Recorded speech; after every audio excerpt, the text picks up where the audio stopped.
नमस्कार साथियों, स्वागत है आपका दृष्टि आईएएस के एनवायरमेंट दिस वीक प्रोग्राम में। इस प्रोग्राम में हम पिछले एक सप्ताह की पर्यावरण से जुड़ी हुई सभी खबरों पर आपके साथ विस्तार से बात करते हैं, ताकि इनसे संबंधित आपकी अवधारणात्मक समझ को बढ़ाया जा सके, आपकी कॉन्सेप्चुअल समझ को बढ़ाया जा सके और इस अवधारणात्मक समझ का प्रयोग आप अपनी प्रारंभिक परीक्षा और मुख्य परीक्षा दोनों में कर सके और अपनी परीक्षा को क्वालिफाई कर सके।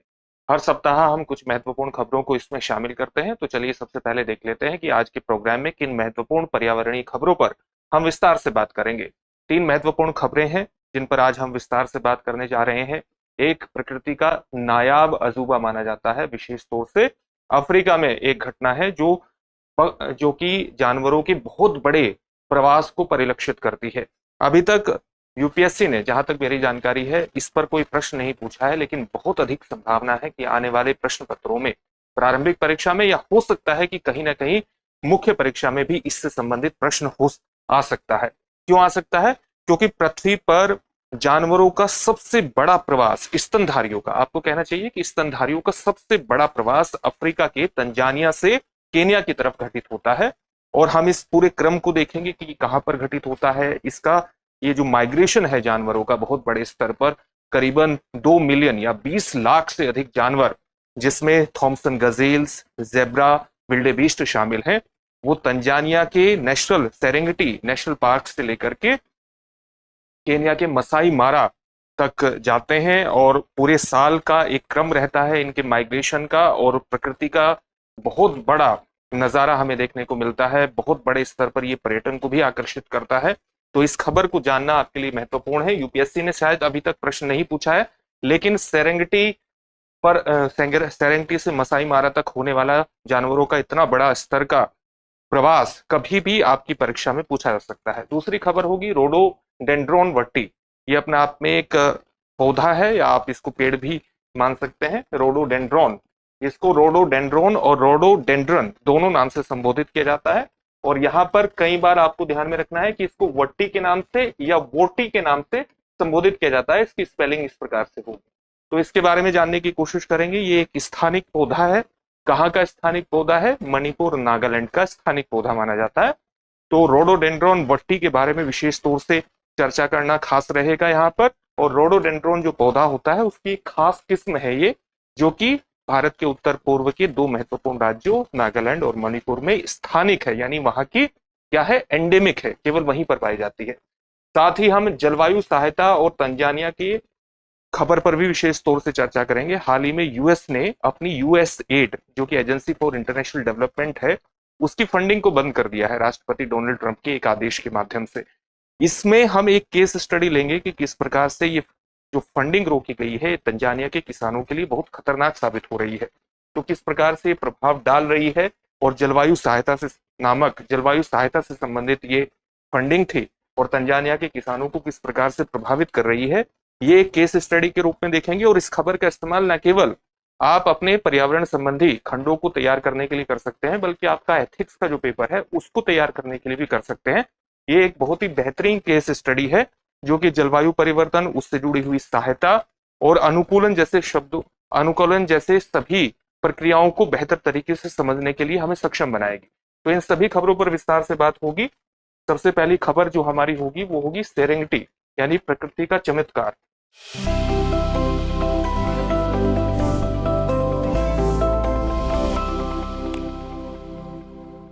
तो सेरेंगेटी प्रकृति का चमत्कार, आप देख सकते हैं कि कितनी बड़ी संख्या में विल्डेबेस्ट का एक चित्र यहाँ पर आपको दिखाई देगा, जो माइग्रेशन की प्रक्रिया से गुजर रहे हैं। तो सेरेंगेटी नेशनल पार्क के बारे में चलिए सब कुछ जानने का प्रयास करते हैं, मुख्य बातें जानने का प्रयास करते हैं। जो सेरेंगेटी नेशनल पार्क है ये कहाँ पर स्थित है? तंजानिया में स्थित है। आप इसकी स्थिति देख सकते हैं कि तंजानिया में ये बॉर्डर है, जो कि सेरेंगेटी नेशनल पार्क को, ये नॉर्दर्न सेरेंगेटी का हिस्सा है, ये मसाई मारा नेशनल रिजर्व जो कि केन्या में स्थित है उससे अलग करता है। इसमें आप ये देखिए कि हर साल एक माइग्रेशन की प्रक्रिया दोहराई जाती है। हम देखते हैं कि 20 लाख की संख्या में स्तनधारी, जिसमें विल्डेबीस्ट, थॉमसन गजेल्स और जेब्रा शामिल होते हैं। जेब्रा और थॉमसन गजेल्स की संख्या लगभग 2 लाख के आसपास रहती है, लेकिन विल्डेबीस्ट की संख्या बहुत बड़े स्तर पर रहती है। आप एक नजर आप यहाँ पर देख सकते हैं कि कितनी बड़ी संख्या में जानवर एक स्थान से दूसरे स्थान पर गमन करते हैं। कहाँ कहाँ पर गमन करते हैं? आप ये मानिए कि अगर हम दिसंबर जनवरी के महीने को देखें तो यहाँ पर सेरेंटी नेशनल पार्क के दक्षिण में बहुत बड़े स्तर पर विल्डेबीस्ट, जेब्रा और थॉमसन गजेल होते हैं और ये इस प्रकार से गमन करते हैं और अप्रैल और जून के माह में यहाँ पर इस प्रकार से पहुंच जाते हैं। फिर ये जुलाई में इस स्थान पर पहुंचते हैं, नॉर्दर्न सेरेंगटी की तरफ चलते हैं और नॉर्दर्न सेरेंगटी के ही यहाँ पर स्थित ये मारा रिवर को क्रॉस करते हैं। अगर आपने एक प्रोग्राम देखा होगा जिसमें विल्डेबीस्ट बहुत बड़ी संख्या में, जेब्रा बहुत बड़ी संख्या में एक नदी को क्रॉस कर रहे होते हैं और उस पर हमला करते हैं मगरमच्छ, क्योंकि ये जो मारा नदी है ये मगरमच्छ के लिए विशेष तौर से जानी जाती है। तो जब ये उत्तर की तरफ बहुत बड़ी संख्या में जानवर इस मारा नदी को क्रॉस करते हैं तो ये बहुत बड़ा घटना बन जाती है और यहाँ पर पर्यटन भी बहुत बड़े स्तर पर आकर्षित होता है, क्योंकि मारा रिवर में रहने वाले मगरमच्छ के लिए एक बेहतरीन प्रे मुहैया कराता है ये घटना, प्रवास की ये घटना। और बहुत बड़े स्तर पर मगरमच्छ, विल्डेबीस्ट का, जेब्रा का शिकार भी यहाँ पर करते हैं। अगस्त और अक्टूबर के महीने में ये मसाई मारा पहुंचते हैं और फिर मसाई मारा से नवंबर और दिसंबर की तरफ यहाँ पर फिर सेरेंगटी की तरफ आ जाते हैं। तो इस प्रकार से ये लगभग 20 लाख स्तनधारियों का पृथ्वी पर सबसे बड़ा माइग्रेशन माना जाता है और इसलिए इसे प्रकृति का नायाब अजूबा, प्रकृति की अद्भुत एक तरह से विशिष्टता माना जाता है। और प्राचीन पारिस्थितिकी तंत्र है सेरेंगटी नेशनल पार्क, जो कि तंजानिया में स्थित है, और ये दिखाता है कि प्रकृति किस प्रकार से शासन करती है पृथ्वी पर, उसका एक बेहतरीन नजारा प्रस्तुत करती है ये घटना। सेरेंगटी जो नेशनल पार्क है लगभग 15,000 वर्ग किलोमीटर में फैला हुआ है, जिसमें घास के मैदान, सवाना, नदी, जल, जंगल और वन्य क्षेत्रों की बहुत बड़े स्तर पर विविधताएं पाई जाती हैं, डाइवर्सिटी पाई जाती है। इसके बारे में चलिए और जानकारी हासिल कर सकते हैं। आप देख सकते हैं कि जानवरों की यहाँ कितने बड़े स्तर पर विविधता पाई जाती है। बहुत बड़े स्तर पर अलग अलग क्षेत्रों में रहने वाले जो शेर हैं वो भी इन जानवरों का शिकार करते हैं। थॉमसन गजेल की स्थिति आप यहाँ देख सकते हैं, गैंडों की अवस्थिति देख सकते हैं, विल्डेबीस्ट और ज़ेब्रा, हाथी। तो बहुत बड़े स्तर पर ये वन्य जीवन को एक आधार प्रदान करता है सेरेंगटी नेशनल पार्क का। पार्क में वन्य जीवों की एक विस्तृत श्रृंखला है और बड़ी बिल्लियां जैसे शेर, तेंदुआ और चीता यहाँ पर पाए जाते हैं। अन्य मांसाहारी जानवर जिसमें भैंसा, गैंडा, हिप्पोपोटामस जैसे जानवर भी पाए जाते हैं और इसी प्रकार से सरीसृप भी पाए जाते हैं, जैसे नाइल, मगरमच्छ, ब्लैक मांबा और कोबरा। यहाँ पर इस तरह के सरीसृप भी पाए जाते हैं। इसको हाथी को यहाँ हाथी पाए जाते हैं, लेकिन इसको सामान्यतः यहाँ से ये इन जानवरों की सूची में से यहाँ से हटा दीजिएगा, हाथी को अलग रखिएगा, इस सूची में मत रखिएगा। 500 से अधिक पक्षी प्रजातियां भी यहाँ पाई जाती हैं, जैसे मसाई ऑस्ट्रिच, सेक्रेटरी पक्षी, सेक्रेटरी बर्ड इसके नाम से जाना जाता है ये। इसी प्रकार से अफ्रीकी मछली, ईगल भी यहाँ पाई जाती है। सालाना प्रवास है जिसमें विल्डेबीस्ट, जेब्रा और अन्य जानवर शामिल होते हैं और पृथ्वी पर सबसे बड़ा स्तनधारी प्रवास ये माना जाता है। तो इसके बारे में आपने सामान्य जानकारी हासिल कर ली कि किस प्रकार के जानवर यहाँ पाए जाते हैं। मानव प्रभाव और संरक्षण प्रयास की बात करें तो लगभग 4 मिलियन वर्षों से सेरेंगटी में निवास कर रहे हैं अलग अलग जो जनजाति हैं, जिसमें सबसे प्रमुख या सबसे प्रसिद्ध जो जनजाति मानी जाती है वो मानी जाती है मसाई। सेरेंगटी को 1921 में यूनेस्को विश्व धरोहर स्थल के रूप में भी मान्यता प्रदान की गई है, लेकिन सेरेंगटी को कई चीजों से खतरा भी है। किन चीजों से खतरा है? जैसे वृक्ष कटाई, जलवायु परिवर्तन, शिकार, कृषि भूमि के उपयोग जैसी कई चुनौतियां इसके सामने विद्यमान है, लेकिन अधिकारी इसके संरक्षण प्रयासों को लगातार समर्थन प्रदान कर रहे हैं। यहाँ पर अनुसंधान को भी बढ़ावा दिया जा रहा है, रिसर्च को बढ़ावा दिया जा रहा है और विशेष तौर से यहाँ पर जो पर्यटन होता है उससे जो राजस्व प्राप्त होता है, उससे जो रेवेन्यू प्राप्त होता है, उसी के माध्यम से यहाँ पर संरक्षण प्रयासों को चलाया जा रहा है, संरक्षण गतिविधियों को आगे बढ़ाया जा रहा है और रिसर्च गतिविधियों को भी आगे बढ़ाया जा रहा है। तो ये सेरेंगटी के बारे में सामान्य बात हुई। सेरेंगटी नाम का अर्थ भी जान लेते हैं। सेरेंगटी के बारे में इतनी बात हुई, लेकिन उसके नाम इसका किस प्रकार से आया है उसको देख लेते हैं। सेरेंगटी नाम जो आया है वो मसाई शब्द से आया है। यहाँ पर जैसा कि आपको बताया, यहाँ की जो प्रमुख जनजाति मानी जाती है वो मसाई मानी जाती है। तो मसाई शब्द से ही सेरेंगटी आया है और मसाई शब्द किस शब्द से आया है? सेरिंगेट से आया है, जिसका अर्थ होता है अंतहीन मैदान। तो जब सेरेंगेटी नेशनल पार्क को हम देखते हैं तो मैदान विस्तृत दिखाई देता है, अंतहीन दिखाई देता है। इतने बड़े स्तर पर सेरेंगेटी नेशनल पार्क फैला हुआ है और उस पर ये जो स्तनधारियों का प्रवास है ये अपने आप में एक अजूबा प्रतीत होता है। यहाँ शिकार की प्रचुरता के कारण शेरों की भी सबसे बड़ी आबादी पाई जाती है। 2013 में महान प्रवास यानी जो एक ग्रेट माइग्रेशन होता है जानवरों का, उसको अफ्रीका के 7 प्राकृतिक अजूबों में भी शामिल कर लिया गया था। 7 प्राकृतिक अजूबों में से एक के रूप में उसकी पहचान की गई थी। पार्क में कोपी, ये कोपजे इसको पढ़ा जाता है कई बार, लेकिन इसका जो सही प्रोनाउंसिएशन है वो है कोपी नामक छोटे पहाड़ भी होता है। कोपी का मतलब होता है एक विस्तृत मैदान में फैले हुए छोटे पहाड़ जो कि नीस और ग्रेनाइट से बने हैं। इस प्रकार के पहाड़ हैं और ये कई तरह की कहानियों को भी जन्म देता है। और सामान्य तौर से ये माना जाता है कि जो लॉयन किंग होता है, जो शेरों का सबसे बड़ा या झुंड का नेतृत्व करता है, वो इन पहाड़ों पर खड़े होकर के, इन छोटे पहाड़ों पर खड़ा होकर के सेरेनिटी का मुआयना कर सकता है कि उसको शिकार कहाँ करना है और कहाँ नहीं करना है। और इसी छोटी पहाड़ी में एक गुफा होती है जहां पर वो अपने परिवार के साथ निवास करता है। इस प्रकार की कहानियां भी इससे जुड़ी हुई है। दूसरी खबर की तरफ बढ़ते हैं, लेकिन उससे पहले आपके लिए एक सूचना है, और सूचना यह है कि दृष्टि आईएएस नोएडा शाखा के आईएसजीएस फाउंडेशन बैच हिंदी माध्यम के और इंग्लिश माध्यम के हमारे प्रारंभ होने वाले हैं। हिंदी माध्यम का जो बैच है वो 21 फरवरी से प्रारंभ होगा, जिसका समय होगा सुबह 11:30 बजे। उसी प्रकार से अंग्रेजी माध्यम का जो बैच है वो 17 फरवरी से प्रारंभ होगा, जिसका समय होगा शाम को 6 बजे। आप 8750187501 पर कॉल भी कर सकते हैं और एडमिशन इन बैचेस में ले सकते हैं। इसी प्रकार से प्रयागराज और लखनऊ में भी हिंदी माध्यम के जीएस फाउंडेशन बैच प्रारंभ होने वाले हैं। प्रयागराज में बैच 19 फरवरी से प्रारंभ होगा, जिसका समय होगा सुबह 8 बजे, और लखनऊ में बैच 20 फरवरी से प्रारंभ होगा, जिसका समय होगा सुबह 11:30 बजे। इसके लिए भी आप 8750187501 पर कॉल करिए, इन बैचेस में एडमिशन लीजिए और सफलता की दिशा में आगे बढ़ जाइए। अब दूसरी खबर की तरफ बढ़ते हैं जो हमारी रोडोडेंड्रन वोटी से जुड़ी हुई है। ये अपने आप में एक पेड़ है, आप इसको पौधे के रूप में भी परिभाषित कर सकते हैं, और आप इसके फूल देख सकते हैं कि कितने सुनहरे फूल इस पर खिलते हैं। चलिए इसके बारे में जानने का प्रयास करते हैं, चर्चा में क्यों है। नागालैंड की जूकू घाटी में संकटग्रस्त रोडोडेंड्रोन वोटी देखा गया है। एक ही रोडोडेंड्रोन वोटी देखा गया है, एक ही पेड़ देखा गया है, और कहां पर देखा गया है? जूकू घाटी। जूकू घाटी कहां पर पड़ती है? नागालैंड में पड़ती है, लेकिन जूकू घाटी का जो विस्तार है ये मणिपुर तक है, तो मणिपुर की सीमा में भी इसका हिस्सा पड़ता है। अगर हम रोडोडेंड्रोन वट्टी के बारे में बात करते हैं और यहाँ पर संकटग्रस्त शब्द आया है, तो इससे आपको कंफ्यूज होने की आवश्यकता नहीं है।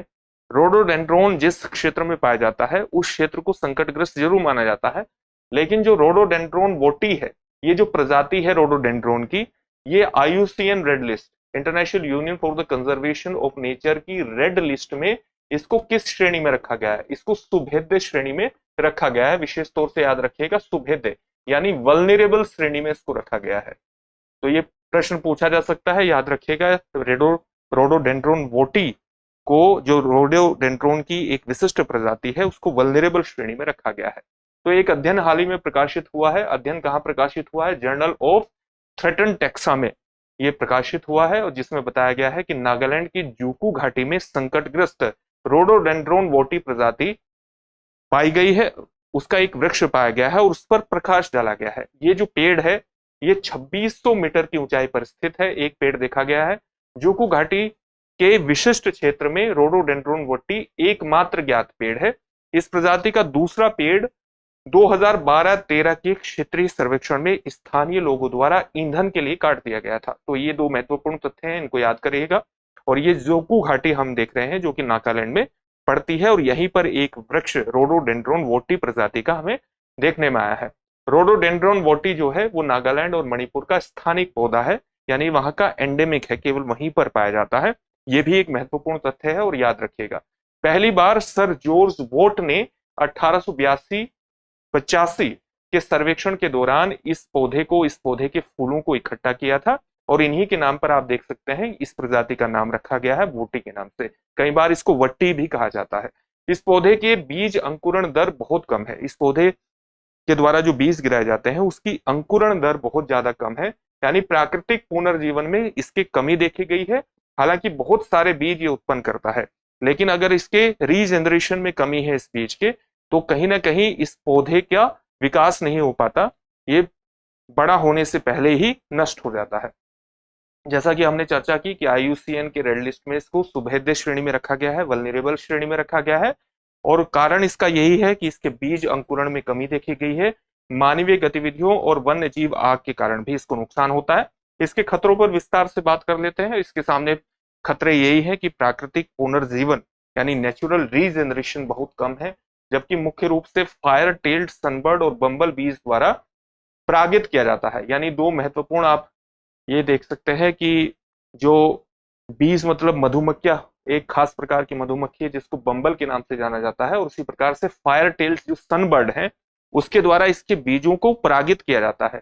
एक तो परागित करने से सामान्यतः ये माना जाना चाहिए कि और पेड़ भी या और पौधे भी विकसित होने चाहिए, लेकिन रीजनरेशन बहुत कम होता है इसके पौधों में। इसकी वजह से ये इसकी संख्या या इसकी आबादी बेहद ज्यादा कम रह जाती है। इसके अलावा मानवीय गतिविधियां जैसे लकड़ी के लिए पेड़ों की कटाई और वन्य आग, ये भी महत्वपूर्ण खतरे हैं। और वन्य आग का एक महत्वपूर्ण उदाहरण हमें वर्ष 2022-21 में देखने को 20-21 में देखने को मिलता है, जब जूकी घाटी का एक बड़ा हिस्सा जल गया था, वनाग्नि में जल गया था। इस प्रजाति और इसके प्राकृतिक आवास की रक्षा के लिए संरक्षण प्रयासों की सख्त आवश्यकता पर प्रकाश डाला गया है, क्योंकि इसकी आबादी जो है वो फ्रेगमेंटेड है यानी विखंडित है।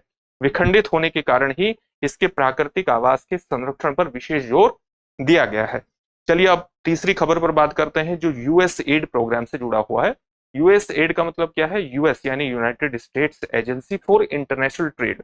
ये दुनिया भर में इस पहल की शुरुआत यूनाइटेड स्टेट्स द्वारा 1961 में की गई थी, जो दुनिया भर में चलने वाले एजुकेशन कार्यक्रमों या जलवायु सहायता कार्यक्रमों में अपना योगदान देती है। और अफ्रीका के क्षेत्र में भी ये जलवायु सहायता कार्यक्रम प्रदान करती है। जब अमेरिकी राष्ट्रपति डोनाल्ड ट्रंप अमेरिका के राष्ट्रपति बने, हाल ही में उन्होंने 20 जनवरी को शपथ ली थी, तो उसके बाद उन्होंने कई प्रशासनिक निर्णय लिए हैं, जिसमें से एक प्रशासनिक निर्णय यह है कि उन्होंने यूएस एड की फंडिंग को बंद कर दिया है, उसको टेम्पररी हॉल्ट पर रखा है और आने वाले समय में हो सकता है कि पूरी तरह वो बंद हो जाए। और इसका प्रभाव हमें अलग अलग देशों में देखने को मिल रहा है, जिसका एक केस स्टडी हम यहाँ पर लेते हैं। तंजानिया में किस प्रकार से कृषि कार्यक्रमों को ये प्रभावित कर रहा है। तंजानिया का एक क्षेत्र है जिसमें कृषि, वहां पर खेती करने वाले किसानों को यूएस एड के माध्यम से कई तकनीकें सिखाई जाती थी कि फसल को किस प्रकार से बोना चाहिए, उसको किस प्रकार से विकसित करना चाहिए, जिससे किसानों को काफी मदद मिलती थी, उनको अपना उत्पादन बढ़ाने में मदद मिलती थी। अब जैसे ही फंडिंग बंद हो गई तो अधिकारियों ने वहां आकर के किसानों को ट्रेनिंग देना छोड़ दिया है, और साथ ही किसानों को अभी जानकारी नहीं है कि पौधों को किस प्रकार से विकसित किया जाए। इससे उनका उत्पादन घट गया है, और उत्पादन अगर उनका घट गया है तो तंजानिया की जो जनसंख्या है उसका 80% केवल कृषि पर निर्भर है। तो आप देख सकते हैं कि किस प्रकार से इस प्रकार की घटनाएं जो कि जलवायु सहायता से जुड़ी हुई है, स्थानीय स्तर पर खाद्य असुरक्षा को बढ़ावा दे सकती हैं। इस उदाहरण से हमें ये चीज समझने में आसानी होगी।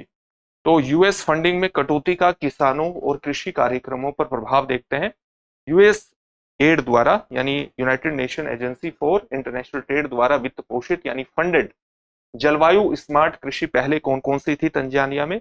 यानी ऐसी कृषि पहले जो कि कहीं ना कहीं जलवायु के नकारात्मक प्रभावों को प्रतिसंतुलित करती हैं और कृषि से जुड़ी हुई है। तो तंजानिया के किसानों को खेती में सुधार के लिए प्रेरित करते थे, ट्रेनिंग देते थे, जलवायु परिवर्तन के अनुकूलन में मदद करते थे, जो भी कार्यक्रम थे, जो इनिशिएटिव थे। साथ ही राइस इंटेंसिफिकेशन यानी चावल की गहन खेती, जिसमें चावल को एक वर्गाकार तरीके से बोया जाता है, चावल की का जो रोपण है वर्गाकार तरीके से किया जाता है, और पौधों के बीच एक खास जगह भी रखी जाती है। और इसके अलावा लगातार पानी नहीं दिया जाता फसल में, बल्कि बीच बीच में पानी दिया जाता है। इस प्रकार से जो खेती की जाती है चावल की, उसको राइस इंटेंसिफिकेशन, चावल की गहन खेती के रूप में जाना जाता है। और इसी के लिए ट्रेनिंग देते थे यूएस एड के अधिकारी, यूएस एड से जुड़े हुए अधिकारी। इसी प्रकार से जल प्रबंधन से संबंधित प्रशिक्षण भी प्रदान किया जाता था। सीढ़ीदार खेती किस प्रकार से की जानी चाहिए, उसका भी प्रशिक्षण प्रदान किया जाता था। अब ये सारे जो कार्यक्रम हैं ये रुक गए हैं, जिससे किसान लगातार प्रभावित हो रहे हैं, और किसानों के प्रभावित होने का सीधा सा मतलब है कि उनका उत्पादन घट गया है। और यूएस एड के माध्यम से तंजानिया के किसानों को चावल उत्पादन में वृद्धि भी देखने को मिली थी, और साथ ही उनके जीवन स्तर में भी सुधार हुआ था। अब ये कार्यक्रम समाप्त होने के बाद इनको तकनीकी समर्थन बंद हो गया है किसानों को, जिससे किसानों की कृषि गतिविधियों को बनाए रखने या जलवायु चुनौतियों का सामना करने के लिए जो उनको मार्गदर्शन प्राप्त होना चाहिए, जो उनको गाइडेंस प्राप्त होनी चाहिए, वो गाइडेंस उनकी घट गई है, वो मार्गदर्शन अब उनको प्राप्त नहीं हो पा रहा है और कृषि उत्पादन में भी इससे एक नकारात्मक प्रभाव देखने को मिला है, कृषि उत्पादन भी घटा है। जलवायु परिस्थितियों का बिगड़ना और खाद्य सुरक्षा का संकट किस प्रकार से सामने आया है? तंजानिया में तापमान वृद्धि और असमान मौसम पैटर्न की स्थिति लगातार देखी जा रही है। आप जानते हैं कि जो जलवायु परिवर्तन की घटना है उसके प्रभाव अफ्रीका में बहुत ज्यादा दृश्यात्मक है। जैसे तंजानिया में बारिश का जो मौसम है वो छोटा हो गया है, सूखा का जो मौसम है वो लंबा हो गया है, बारिश बहुत अप्रत्याशित है, कभी बहुत ज्यादा हो जाती है, कभी बिल्कुल नहीं होती, और किसान हर साल चरम मौसम स्थितियों यानी जो एक्सट्रीम वेदर पैटर्न्स हैं उसके कारण अपनी उपज का 30% तंजानिया में खो देते हैं। एक आंकड़ा हमारे सामने ये भी आता है जिससे तंजानिया के किसानों का खाद्य सुरक्षा का जो संकट है वो बेहद ज्यादा बढ़ गया है, क्योंकि तंजानिया की जो 80% जनसंख्या है वो कृषि पर ही निर्भर है। प्रशिक्षण और जलवायु स्मार्ट तकनीकों के बिना, जो कि प्रशिक्षण यूएस एड के अधिकारियों द्वारा प्रदान किया जाता था या यूएस एड से चलने वाले जो कार्यक्रम थे उसके माध्यम से प्रदान किया जाता था, उसके कारण हुआ क्या है कि प्रशिक्षण और जलवायु स्मार्ट तकनीकों के बिना किसान बिगड़ती परिस्थितियों के अनुकूल उसके अडेप्ट होने में संघर्ष कर रहे हैं और उपज में बड़ी गिरावट आने की संभावना है, और कुछ स्थानों पर देखा भी गया है कि उपज में बड़ी गिरावट आ रही है। तो अब हम देख लेते हैं कि यूएस एड की दो महत्वपूर्ण परियोजनाओं पर बात कर लेते हैं जिनका नकारात्मक प्रभाव तंजानिया में होने वाला है। एक परियोजना है तुहिफदी मालियासिली परियोजना, जो कि वन्य जीव गलियारों की सुरक्षा पर काम कर रही थी, और दूसरी थी मारा नदी जलग्रहण पहल। तो तंजानिया में आप देख सकते हैं कि अभी हमने देखा था कि किस प्रकार से जो महान प्रवास है जानवरों का वो मारा नदी से होकर के गुजरता है, तो उससे जुड़ा हुआ भी एक जल ग्रहण पहल थी जो कि लगभग 12 लाख लोगों के लिए जल सुरक्षा सुनिश्चित करती थी। लेकिन अब इसको लगातार फंडिंग प्राप्त नहीं होगी तो ये परियोजनाएं भी संकट में है, दोनों परियोजनाएं संकट में है। मारा नदी जो है ये मनुष्यों और वन्य जीवों के लिए महत्वपूर्ण है और जल संकट के कारण बढ़े हुए दबाव का सामना कर रही है, इसलिए इस मारा नदी जल ग्रहण पहल जो कि यूएस एड के माध्यम से चलती थी इसका विशिष्ट महत्व स्थापित हो जाता है। और अब यूएस एड बंद हो गई है तो इस तरह की पहलों पर भी नकारात्मक प्रभाव पड़ना शुरू हो गया है।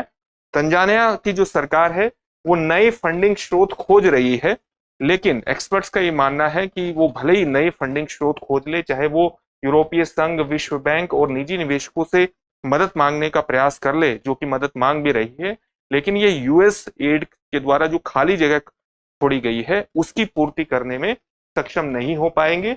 और विशेषज्ञों का सीधे तौर पर मानना है कि जो खोया हुआ समर्थन है, यानी यूएस एड के माध्यम से जो समर्थन मिलता था, वो वस्तुतः यूरोपीय संघ, विश्व बैंक या निजी निवेशकों से उसकी भरपाई करना बेहद ज्यादा मुश्किल है। तो आप देख सकते हैं कि अगर कोई भी इंटरनेशनल प्रोग्राम चलता है तो उसके ग्राउंड लेवल पर किस प्रकार के नेगेटिव इंपैक्ट हो सकते हैं किसी भी। इसको आप ग्लोबलाइजेशन का उदाहरण भी देख सकते हैं कि ग्लोबलाइजेशन की दुनिया में अगर यूएस में कोई डिसीजन ले रहा है, यूएस के राष्ट्रपति अगर कोई डिसीजन ले रहा है, तो अफ्रीका के किसान भी उससे नकारात्मक या सकारात्मक रूप से प्रभावित हो सकते हैं। तो ये ग्लोबलाइजेशन के प्रभाव के रूप में भी आप इसको इस्तेमाल कर सकते हैं। अब इन सभी टॉपिक से संबंधित एक एक प्रश्न देखते हैं। प्रश्न क्या है? पहला प्रश्न है, सेरेंगेटी में सबसे बड़ी स्तनधारी प्रवासन घटना कौन सी मानी जाती है? आपका ऑप्शन है, ऑप्शन ए हाथियों का समूह में एक स्थान से दूसरे स्थान पर गमन, ऑप्शन बी गैंडों का समूह में एक स्थान से दूसरे स्थान पर गमन, विल्डेबीस्ट और ज़ेब्रा का महान प्रवास, या शेरों द्वारा बड़े स्तर पर समूह में शिकार।